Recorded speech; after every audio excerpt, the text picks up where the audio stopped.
supersonic jet fighter.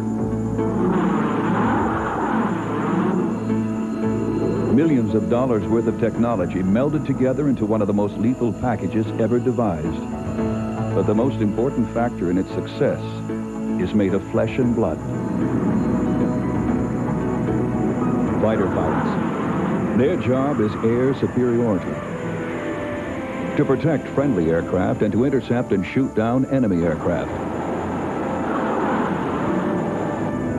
For these hunters in the sky, war is a contest, often boiling down to a game of one-on-one, kill or be killed. But what determines which aircraft goes down in flames? Technology, tactics, and training are key factors affecting the outcome. However, whether the game pits MiG against Eagle, Falcon against Flanker, or Tornado against Mirage, whether the pilot was trained in the United States, the Middle East, or Russia, the most important factor is often the individual in the cockpit, for whom this lethal joust is the ultimate test.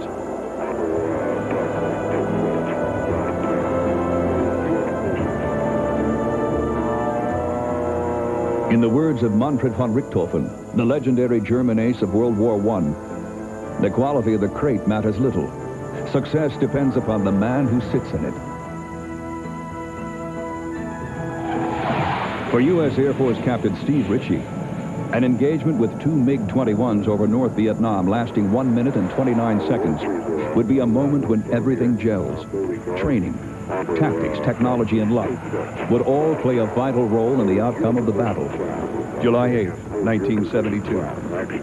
I remember Ritchie was flying the lead F-4 Phantom south of Bien Ba over North Vietnam when all of a sudden he picks out a voice on this radio channel. And it's saying, "Steve, they're 2 miles north of you." It came from Disco, the control plane, 150 miles away over Laos. They had the entire area on their radar. So this voice says there's 2 bandits on a heading that'll put them on Ritchie's rear quarter in seconds. In a flash, Ritchie tears back and picks up the lead MiG at 10 o'clock. Instead of jumping him, Ritchie waits for the number 2 MiG to appear. And when it does, Ritchie immediately goes into a 135-degree nose-down slicing turn, pulling 6.5 Gs. Halfway through the turn, Ritchie looks back, but the MiG wasn't where it was supposed to be. Instead of turning left, it turned right. So Ritchie pulls into a wide barrel roll, rolling over and around to the MiG's 5 o'clock, and gets a good radar lock. Fires and sends the first missile through the center of the MiG. The second one went right through the fireball.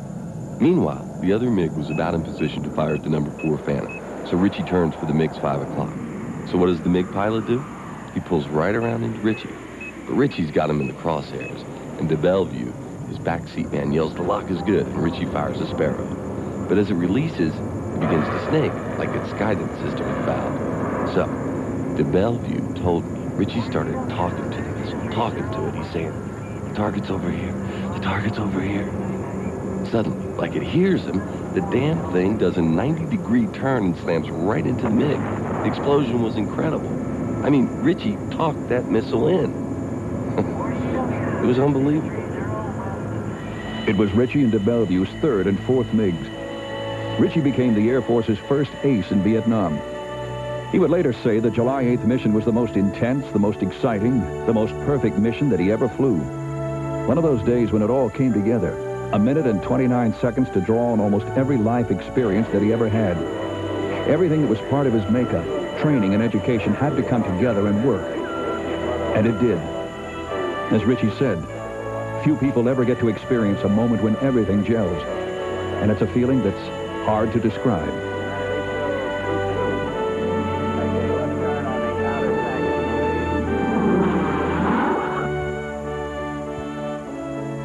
Unfortunately, few of the American pilots who flew in Vietnam would be able to look back on their combat experience with such fond memories. The high number of air-to-air losses in Vietnam was especially troubling when compared to the performance of American fighter pilots in past wars. American Air Force, Navy, and Marine fighter pilots had a number of factors working against them in Vietnam. Rules of engagement that required them to visually identify enemy fighters before firing upon them. A difficult task at the speeds of modern high-performance jets. Hit-and-run tactics employed by North Vietnamese pilots who rarely attacked unless they possessed the advantage. Unreliable air-to-air missiles. which were the early Phantom's only weapon. Certain limitations in the performance of the Phantom, which could not successfully turn against the lighter, more agile MiG.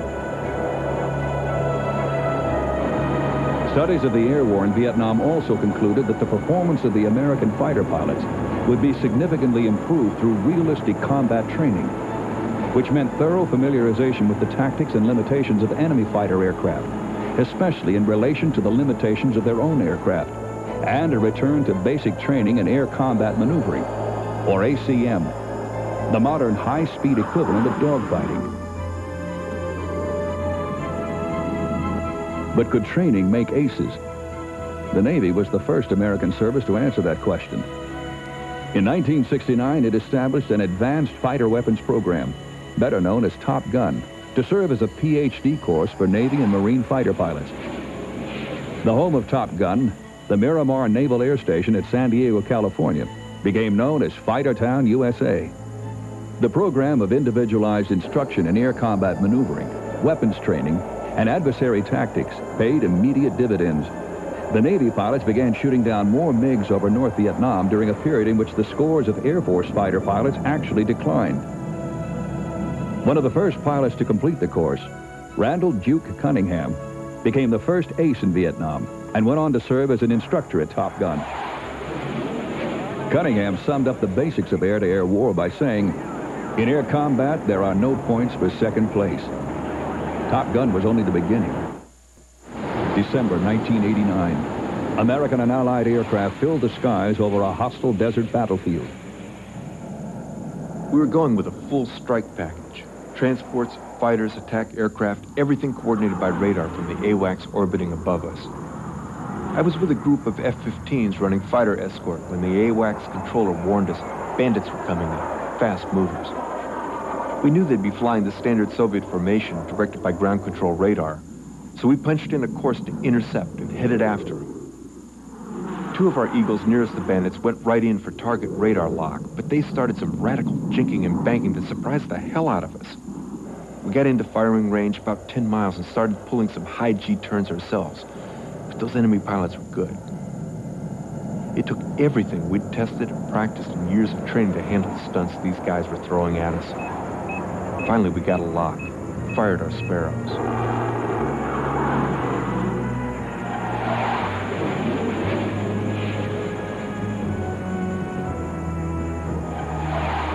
Their radar-guided AIM-7 Sparrow missiles did their job. On the ground, a computerized aircraft threat and target tracking system recorded 2 kills for the F-15 pilots, even though neither missile trails nor fireballs were seen in the sky. In actuality, no missiles had fired, and no Soviet fighters were destroyed. The patch of desert this air battle has transpired above, although arguably the most war-torn of any in the world, is at peace. And though it's the approximate size of Kuwait, it has no oil reserves to fight over. This is the vast bombing and gunnery range of Nellis Air Force Base on the outskirts of Las Vegas, Nevada, in the desert of the western United States. This is not Desert Storm, but Red Flag. Red Flag is the result of the U.S. Air Force's own evaluation of the air war in Vietnam, known as the Red Baron Report. But the Air Force also studied air combat of all previous wars, and while noting the success of the U.S. Navy's Top Gun program, decided to take things a step further. Established in 1975, Red Flag is a simulated combat training exercise developed to provide advanced training for Air Force air crews, as well as for those of her sister services and America's allies. Nellis Air Force Base doubles as the fictitious nation of Redland 6 times a year over a period of 6 weeks duration. Each exercise is broken down into 2-week periods, so that approximately 300 air crew and 1,000 support personnel participate during each period.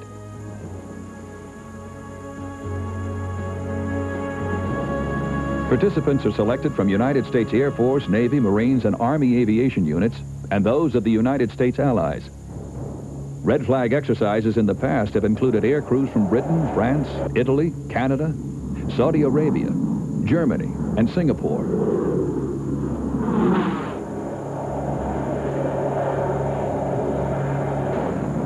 A typical red flag exercise involves anywhere from 85 to over 100 aircraft, including fighters, attack planes, and bomber aircraft, and a multitude of others performing various support roles. While the mock war unfolds in the skies, the red flag measurement and debriefing system and TV optical scoring and threat video sort the winners from the losers. But red flag is not a contest, and pilots who are killed do not flunk out. It's the goal of the red flag staff to make sure that all participants come away winners, with the skills and confidence needed to fight to win any conflict.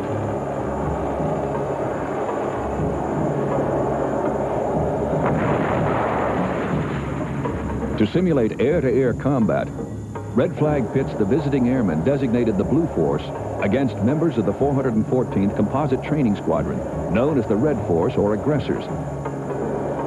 The Red Force's fighter planes, the ones with the Red Star insignia, are not Soviet fighters, but Air Force F-16s. During some exercises, Navy F-18 Hornets participate in the aggressor role. The Hornet, a heavier dual-engine fighter, serves as a stand-in for the Soviet MiG-29 Fulcrum fighter, a plane employed by the Iraqi Air Force in the Persian Gulf War.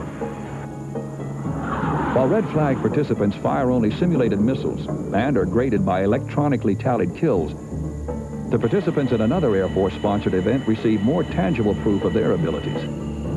This air-to-air competition, hosted by Tyndall Air Force Base in Florida, was named after the famed Swiss archer, William Tell. Participating U.S. and Canadian Air Force fighter pilots compete in live fire profiles against drones, as well as in mock combat against adversary aircraft. In the first competition profile, 2 fighter pilots test their skills against a BQM-34 Firebee. 5, 4, 3, 2, 1, launch. A remotely piloted aerial target. The Firebee's remote pilot steers the drone head-on against the fighter. As the Firebee is declared hot, the first pilot is cleared to fire a live radar missile. The remote Firebee pilot employs violent maneuvers to evade the missile. After the second fighter passes the drone, he maneuvers to fire an infrared heat-seeking missile. The heater homes in on the Firebee's exhaust and scores a simulated hit. The Firebee floats to Earth, ready to fight again another day. Simulated air-to-air combat includes mock dogfights that pit pairs of competing pilots against 4 adversary fighters. Tactics are left to the discretion of the individual air crews. The pilot's every move, including missile and gun firing, is monitored and recorded electronically in the Air Combat Maneuvering Instrumentation, or ACMI, control room. In the ACMI, instructors watch computer-projected images of the air-to-air exercises flown at Tyndall. After the missions, they're reviewed and dissected by the pilots. The ACMI's 3-dimensional replay of the dogfights gives the fighter pilots a unique perspective that enables them to see which tactics worked, which ones didn't, and why. Methods like this enable the instructors to take their students step by step from basic combat flying and maneuvering to the most complex and dangerous situations without the risks of actual combat.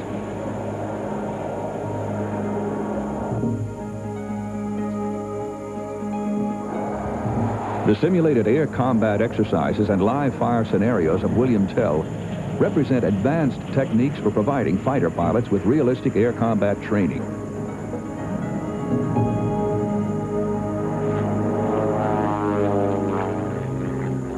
But the roots of adversary training can be traced to the very dawn of the dogfight in World War I.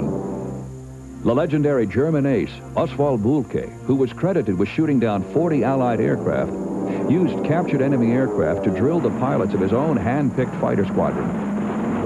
Pilots flew the captured aircraft to study their capabilities and to compare their performance to that of their own planes in adversary exercises similar to those used today. In World War II, the German Luftwaffe established the Rosarius Traveling Circus, a squadron consisting of captured Allied aircraft. The circus traveled from unit to unit in order to familiarize pilots with the capabilities of their foes. The Luftwaffe's famed fighting general, Adolf Galland, said, "We could fly these enemy types ourselves, and we found out that we had usually overrated their performance. The circus proved a great success."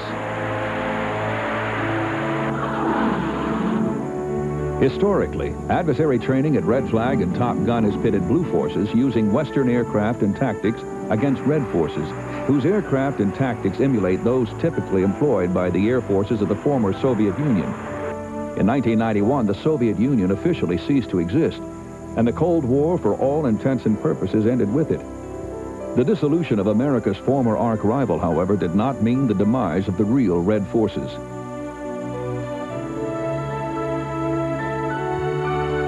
Throughout the Cold War, the Soviet Union exported, along with its aircraft, the same tactics and training employed by its own Air Force. So even as the political power formerly wielded by the Soviets has declined, countries such as Iraq, Syria, Yemen, North Korea, India, Libya, Algeria, and numerous states in Eastern Europe continue to represent the type of threat Western fighter pilots trained to fight against.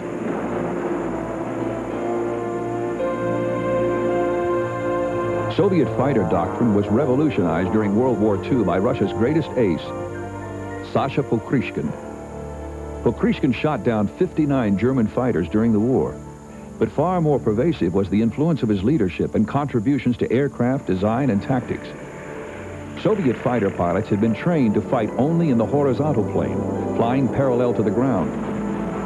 But Pokrishkin showed them how to use the climbing spiral for evasion and the snap roll to quickly reduce speed and force an overshoot by pursuers. Pokrishkin also studied the strengths and weaknesses of captured German aircraft and fought with utter fearlessness. Before going into battle, Pokrishkin often tuned his transmitter to German frequencies and challenged them, saying, "Beware all German pilots. The ace Pokrishkin is in the air." During the Cold War era, the typical Soviet fighter pilot was the product of a rigid system, under which military orientation and training began in preschool and continued with enrollment in military youth groups, camps, and sports competitions, up through mandatory conscription at the age of 18. Tactical training began at higher aviation school. Overall, Soviet strategy tended to stress quantity over quality, mobility and ruggedness over sophistication, and standard answers to tactical scenarios. Interception of enemy fighters was ruled by ground control intercept, or GCI, which served to stifle the initiative of individual pilots. Traditionally, Soviet pilots even had to request permission from GCI to make a simple turn in flight.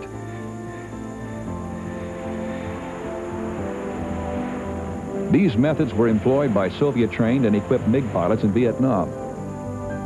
North Vietnamese pilots also favored hit-and-run attacks, refusing to become embroiled in lengthy dogfights if they did not achieve immediate success, and refusing to attack unless they held a tactical advantage. The shortcomings of this doctrine were illustrated in the Persian Gulf War, when Iraqi MiG and Mirage fighters, who were highly dependent on Soviet-style centralized GCI, quickly fell prey to coalition fighters after those facilities were neutralized by airstrikes.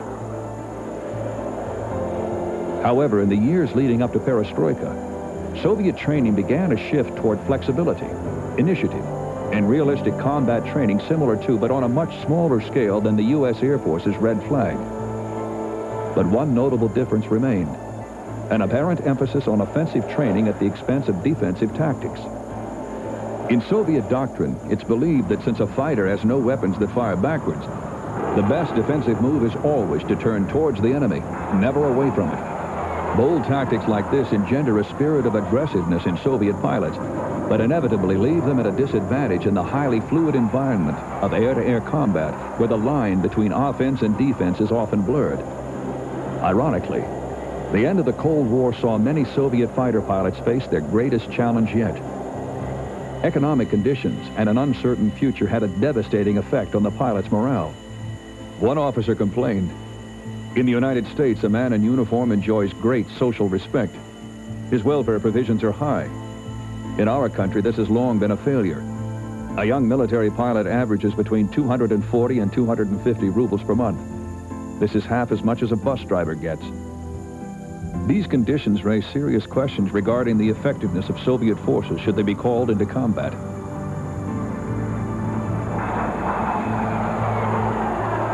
Although the Cold War is over, the Soviet legacy lives on in the aerial training and tactics that have been adopted by their former client states around the world. Another place where it continues is Red Flag, where Air Force pilots with red stars on their helmets strap into their F-16s to act as surrogate Soviet fighter pilots. The visiting Blue Forces pilot quickly learns that it does not pay to underestimate his opponent.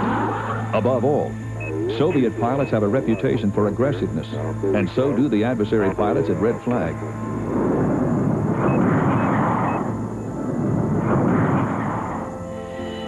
Because post-Cold War cutbacks in U.S. defense spending forced the streamlining and curtailment of fighter training programs, the type of realistic combat training provided by Top Gun and Red Flag became more essential than ever. In fact, the driving principle behind Red Flag derived from an Air Force study of all previous wars, in which it was found that a pilot who survived 10 combat missions stood a significantly greater chance of surviving many more missions.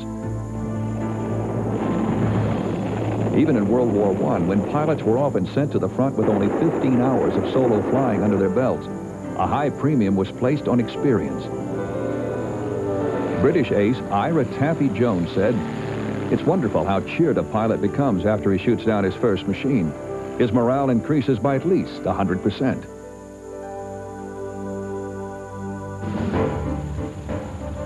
The value of combat experience was even more vividly illustrated in World War II, when Allied fighter pilots struggled to overcome tremendous odds on both sides of the globe, fighting against pilots who had already had years of experience by the time Great Britain and the United States entered the war. Japanese fighter pilots had been blooded during the war in China, German Luftwaffe pilots in Spain, and were already past the initial shock and distress of being a novice in the cockpit of a fighter plane in the middle of combat. German and Japanese pilots, who were ordered to keep flying until they were killed or otherwise incapacitated, continued to rack up incredible scores of aerial victories. The highest scoring ace of all time, German Luftwaffe Colonel Erich Hartmann, shot down 352 planes over a course of 1,400 combat sorties during World War II. Said Hartmann, "To get ability, you need good training, but there's a big difference if you are in actual war or if you are playing war."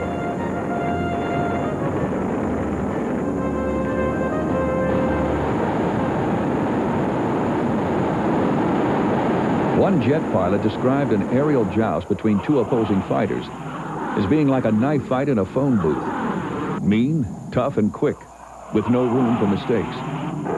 Another compared it to a 2-hour three-dimensional chess game played in 60 seconds. Although speeds, G-forces, and distances have increased exponentially, the short duration of the average aerial battle is one factor that has changed little over the years.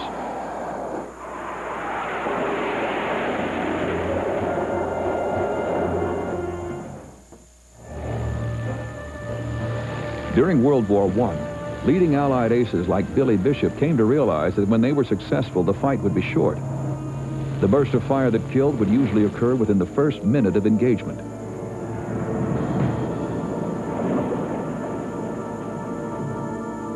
This rule of thumb has held true over the years.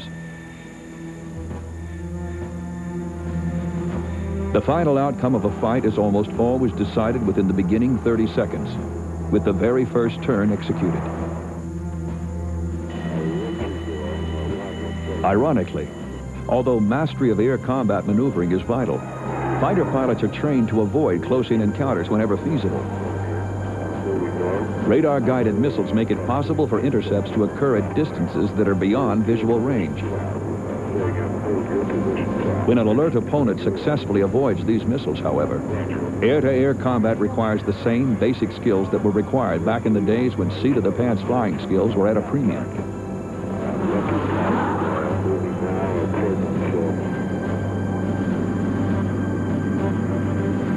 The origin of vertical tactics can be traced to World War I, when German ace Max Immelmann sought a way to take advantage of a new innovation: the Fokker's forward-firing guns. Immelmann would swoop down on his prey from behind fire a burst through the pullout, then use his momentum to pull up in a vertical climb. As the aircraft lost energy at the top of the climb, he would plummet into another slashing attack on the enemy plane. Although it was originally quite successful, the so-called Immelmann turn put the Fokker at a disadvantage when Allied aircraft with newer, more powerful engines appeared on the front. The lower pilot could climb after the Fokker and attack when it hung almost motionless in the vertical position, not under full control, and presenting an easy shot. Fighter combat evolved so rapidly during World War I that early pilots were forced to invent tactics as they went along. However, it quickly became obvious that certain rules applied in almost every situation. The pilots in German ace Oswald Bülke's elite fighter squadron were drilled in his rules of fighter combat, also known as Dicta Bülke. Among Bülke's rules were: secure all possible advantage before attack, fire only at close range, keep your eye on your opponent, attack your opponent from behind. If an opponent dives to attack you, turn to meet him.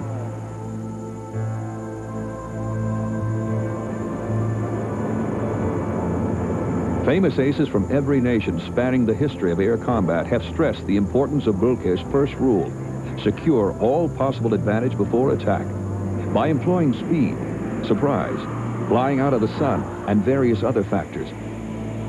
Royal Air Force Major James McCudden, who shot down 57 enemy planes in World War I, always attacked at his enemy's disadvantage. If attacked at his own disadvantage, McCudden would break from the combat. Though his sporting instincts went against shooting anyone down without seeing them, McCudden admitted that nothing succeeds like boldness. Even Colonel Erich Hartmann, whose incredible record of 352 kills might suggest that he never avoided a fight, believed that when entering battle, if the enemy pilot is superior, he had no qualms about heading home to try again another day.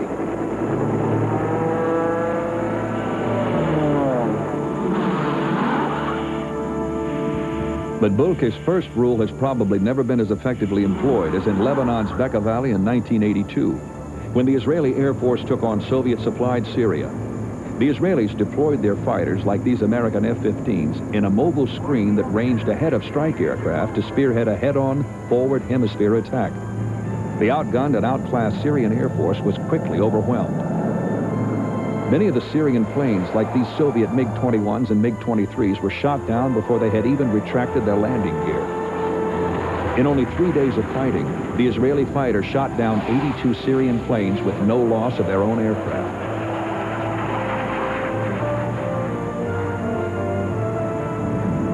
In the fighter business, individuality is encouraged to foster aggressiveness and initiative, but teamwork is gospel.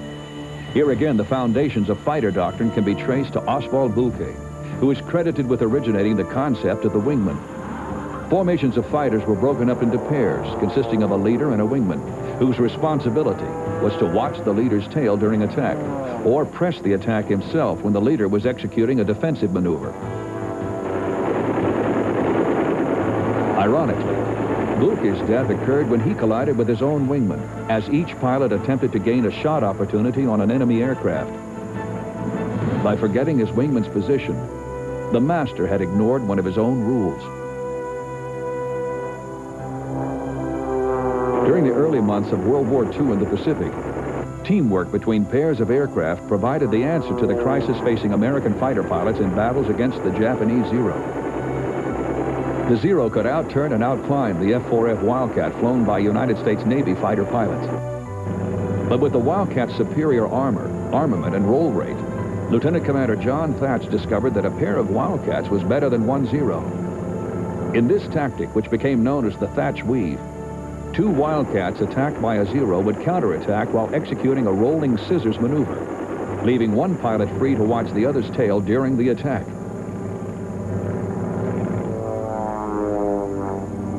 As tactics involving pairs of fighters evolved, ever greater importance was attached to the value of the wingman. It was the view of Erich Hartmann that no kill was worth the life of a wingman. He made it standard practice that any section leader losing a wingman for a kill would be disciplined by being forced to fly strictly as a wingman.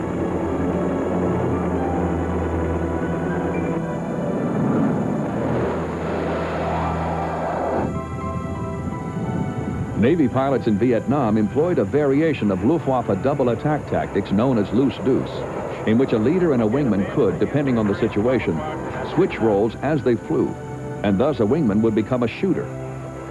Flying at speeds near or above the speed of sound, communication between leader and a wingman has become more important than ever. To an outsider, the shorthand lingo of fighter pilots may seem like an exotic new language. But one key ingredient that makes it work is camaraderie. Pilots are encouraged to train, eat, and talk to one another as much as possible. In aerial combat, it's essential to know who you're flying with, their strengths and weaknesses, and how they will react to various situations.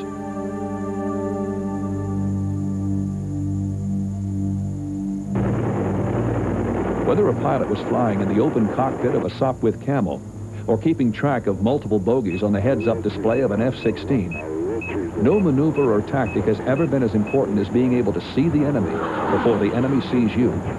But resourceful fighting and to be prepared for the unexpected. American ace Robin Olds found these rules to be true whether flying an F-4 Phantom over North Vietnam or a P-38 Lightning in Europe during World War II. January 20th, 1944. I remember Olds told me he was heading home in his P-38 when he just happened to look back over his shoulder. A German 109 right on his tail, and it was firing every gun it had. Olds always said if you don't see him approach, you're already in deep, deep trouble. He didn't even have time to think. All he could do was yank the stick back as hard as he could and try and bank it around. But instead of pulling up, his plane starts shuddering and diving sideways. As if that wasn't bad enough, suddenly his canopy blows off. I mean, right off the airplane. It was like deploying a big air brake.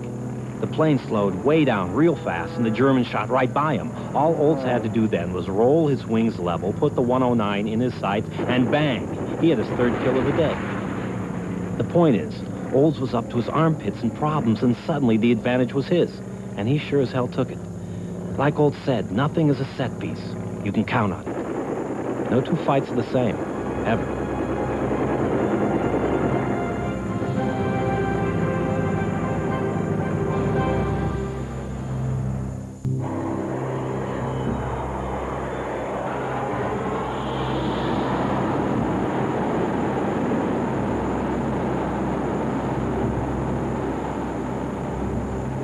They have been called aces, eagles, tigers, fighter jocks. Names that symbolize the aggressive spirit so essential for success in the fighter profession. Like many of the cliches, aphorisms, and stereotypes that have been reinforced over the years by fact and fiction, they give an insight into the type of individual who would be drawn to the profession in the first place. They say, you can tell a fighter pilot, but you can't tell him much. Or, while other aviators climb into the cockpit of their aircraft, the fighter pilot straps his on. A competitive spirit seems to be one factor most commonly associated with fighter pilots.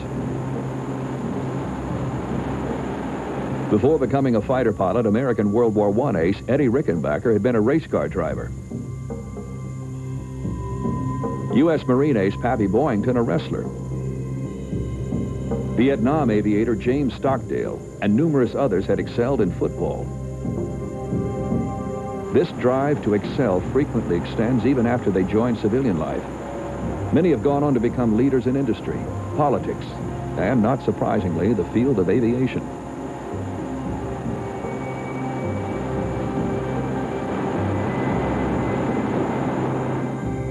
John Trotty, a Marine pilot in Vietnam, characterizes a typical fighter pilot as generally the firstborn, politically conservative, family-oriented, a high achiever, and yet someone who's iconoclastic because they know that complacency is an implacable enemy.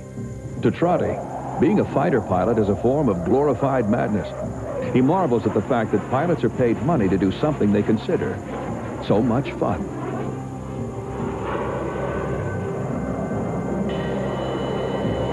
While it appears that only a certain type of individual would be drawn to this profession, experience also bears out the fact that certain fighter pilots rise to the occasion, while others merely show up for work.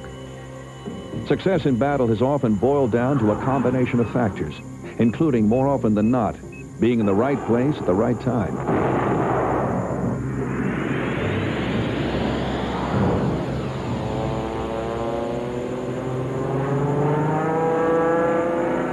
The Battle of Britain in 1940 saw the fate of the British home islands resting in the hands of the Royal Air Force.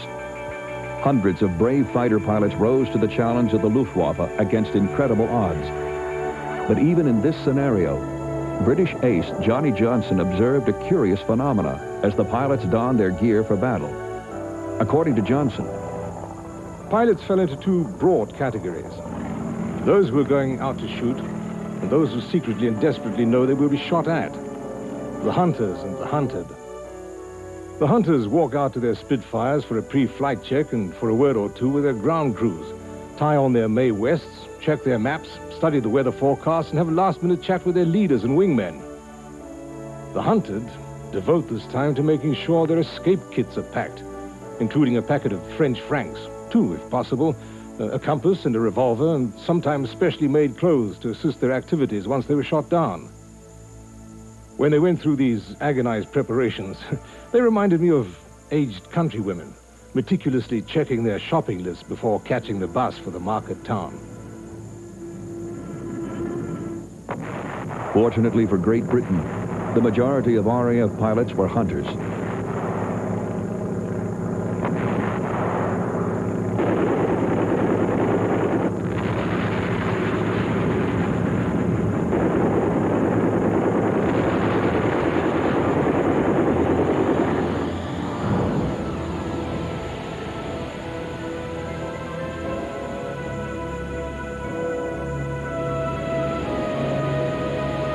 Throughout the history of air-to-air combat, the spirit of aggressiveness has proved to be a deciding factor.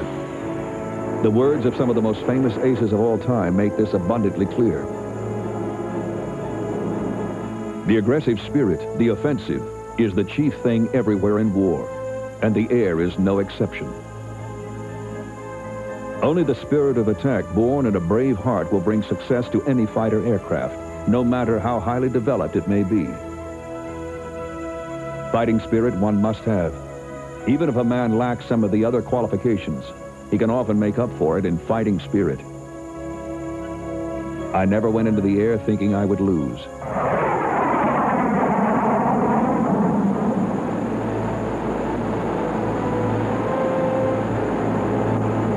January 17th, 1991, 1500 hours. Captain Charles McGill, a Marine pilot on loan to the United States Air Force, escorts a strike package over southern Iraq. He leads 8 F-15s during Operation Desert Storm. McGill got a warning from the AWACS. 2 Iraqi MiG-29s were flying patrol over the target area, so McGill took 4 F-15s ahead of the strike package to intercept. Suddenly, flak and SAM started coming up all around, so McGill and his guys jettisoned their drop tanks to increase maneuverability. Right about then, McGill's alarm, what we call a bitchin' Betty, starts screaming, bingo, bingo, meaning his fuel situation is getting critical. But he couldn't duck. It was like he was riding a tiger and couldn't get off until one of them was dead. Flying low, MiGs turned into McGill's group, but the F-15s accelerated, pressing their altitude advantage. McGill and his number 3 pilot got radar lock and fired their missiles. The MiGs blew wide and hot and went down fast. Later, he told me the first time was pretty got right down to the bottom line. He said everything seemed incredibly basic. You set your weapon systems up just right, fire your missiles at the first lock, watch the MiGs blow up, and then get the hell out of there.